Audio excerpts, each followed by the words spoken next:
Yes, alright, nkwaniriza ko nnyo mukwano gwange yonna gy'osinzira obanga otuwuliriza webale kwekumira ku mayingo gano oli ku UG Update TV kw'osinzidde okubanga otuwuliriza amawulire agava mu nsonda galaga nti n'eggwanga erya Uganda litandise okukola evacuation nga bajjayo bannansi baayo mawanga gano abiri agali mu masekati g'olutalo mu conflicts ezigenda mu maaso wakati w'eggwanga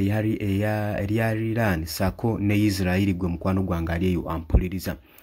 Oli ku UG Update TV ngwatana kubanga otweyungako nkutegeeza nti kirira wansi waliwo ekigambo subscribe kikoneko ojja kubanga osobola bulungi nnyo otwegattako abali emitala w'amayanja mbatumiddeko nnyo abali mawanga ago agali mu bweraliikirivu naddala abali mu Jordan batugamba nti ebizuka bibayita ku mutwe babirengerako nga bigenda mu maaso n'okutalagga paka mu Isirayiri gwe mukwano gwange ali eyo ampuliriza. Kakati okusinzira nti nno olutalo lukute wansi ne waggulu wakati wa Israel ne Iran telukyasobola kubeera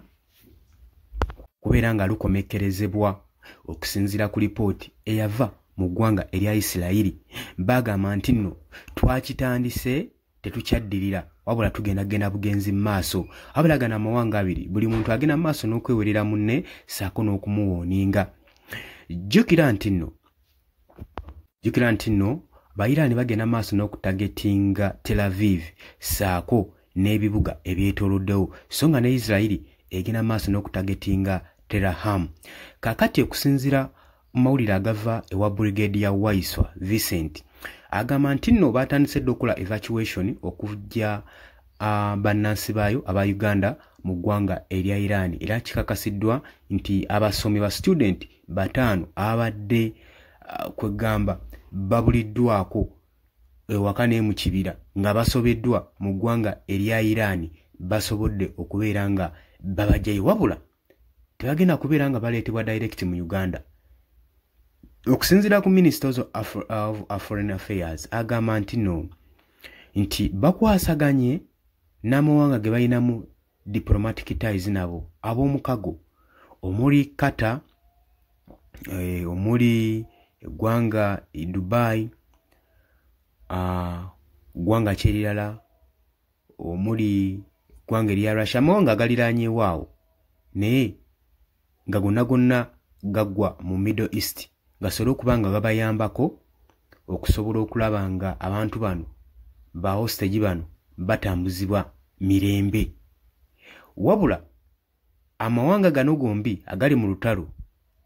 bagasabye gasobole okuba nga gabagalantinga security nga abasaabaze baabwe bagenda mu maaso n'okugibwayo nga bakola evacuation zino basobole okuba nga bateekako security. Jjukira nti nno amawanga gano gombi gagenze maaso n'okuwoninga era nga bagamba abantu abawangaalira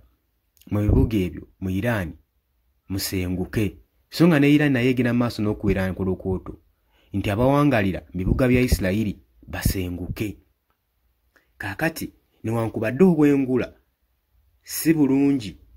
era nga wakati w'amawanga gano abiri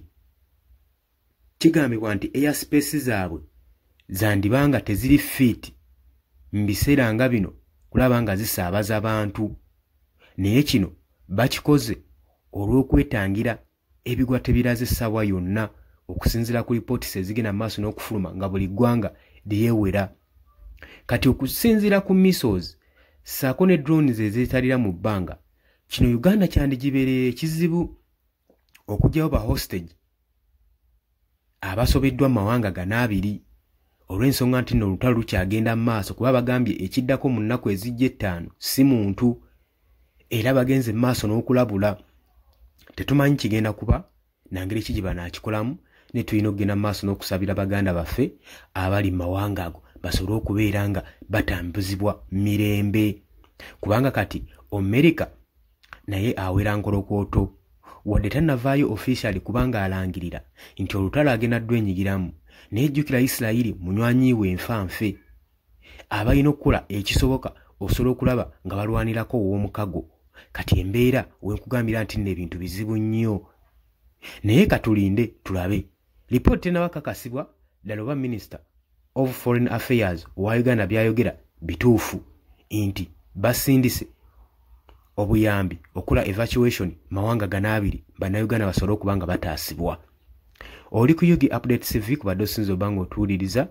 gwatanna tweyungako nkutegeeza nti kirira wansi waliwo ekigambo subscribe kikooneko ojja kubanga otwegattako mbagaliza olunaku olulungi tujja kubanga tukomawo.